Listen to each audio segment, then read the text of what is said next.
Hello out there to my young artists. It's your art teacher, Mr. Guerra, and I'm back at it again with another lesson. We talked about lines last week, but let's also talk about how lines and shapes also work together to create awesome art.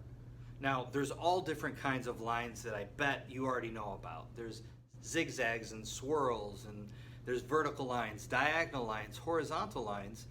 But I'd like to talk about how those lines can further create a cool visual effect that either can be busy or it can be slow, depending on how we arrange them, especially if we arrange them inside of a shape. Okay, let's just go ahead and get started and check out some interesting paintings for this week. Now here's a work of art by Vasily Kandinsky called Improvisation number 27. It was made in 1912. Now, this work of art is an abstract piece, meaning you can't really tell what it is, and it's up to you as the person looking at the art to decide what's it all about. What's that big red thing down there? What is that, a crab? What's that thing up there? Is that a green chili pepper? What's in the middle? Is that a mango or some kind of fruit been sliced in half? It's up to you to interpret the art, which is what makes it cool. Now in this work of art, you can see how Kandinsky used all different kinds of lines. Diagonal, horizontal, wiggly, curved. He used all kinds of lines to create this work of art.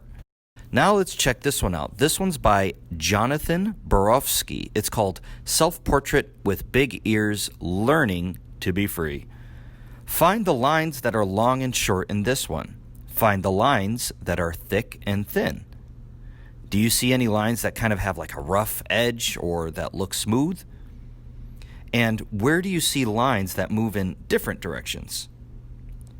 This is an interesting work as well because it's got so many different line qualities as opposed to Kandinsky, who also used thick and thin lines.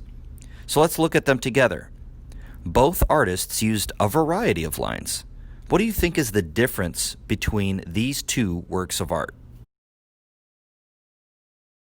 Okay, now I want you to pause the video and I want you to look around the room that you're in right now and find some lines that you saw in the paintings. Lines that are rough, lines that are thin, lines that are thick, diagonal, horizontal, rectangle. After you've found a whole bunch of lines in the room that you're in, I want you to go ahead and hit play again, unpause the video, and let's go ahead and get started with this week's art project.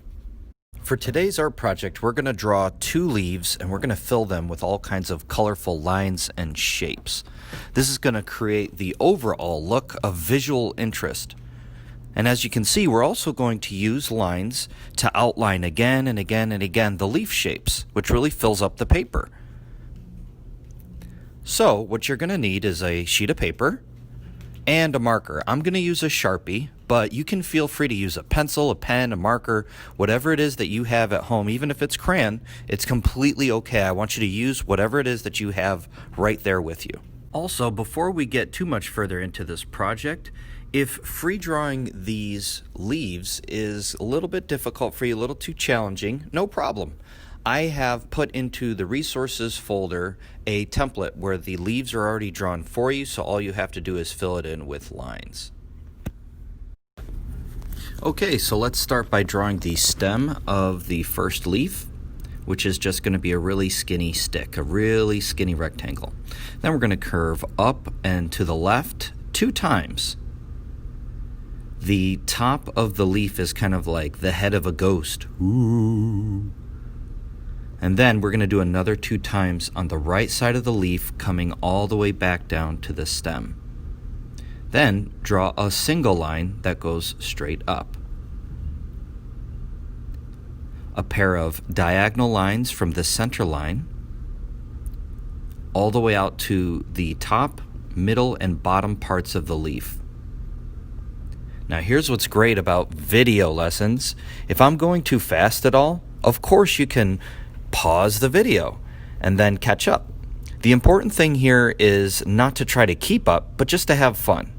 Okay, so let's start with the other leaf. We're going to start with a very skinny rectangle that comes to a point at the top left of the paper. Then you're just going to draw loops. So I'm going to curve up and stop. Curve up and stop, but a bigger curve that time. Curve up and stop. Curve up and stop. Curve up and stop. You're going to do the exact same thing on the other side. And remember, if you're not keeping up, it's totally okay. Pause the video. Take your time. Keep looking up at my example, look down to your paper, and continue until you're ready to go on to the next step. Now, the next part is super easy, especially if you already printed out the pre-made worksheet. I would like you to get whatever art supplies you have around the house, markers, crayons, colored pencils. Even if all you have is a pencil, that's completely okay. And I want you to concentrate on each section of these leaves and fill them with a different kind of line. If you have different colors, use different colors. If you don't have different colors, concentrate on the patterns that you're putting in there. And you don't have to copy the same ones that I'm using. You can use any kind of lines that you'd like that we learned from last week. Or if you do feel like doing the exact same kind of lines that I've done, great. Zigzags, polka dots, wiggly lines, spirals, horizontals, dash marks, whatever it is that you think is best, I want you to fill up these individual sections and the shapes of these leaves with different kinds of lines and patterns. It's important that you take your time and be patient with this kind of artwork, because the more detail that you put into it, the better it will turn out in the end.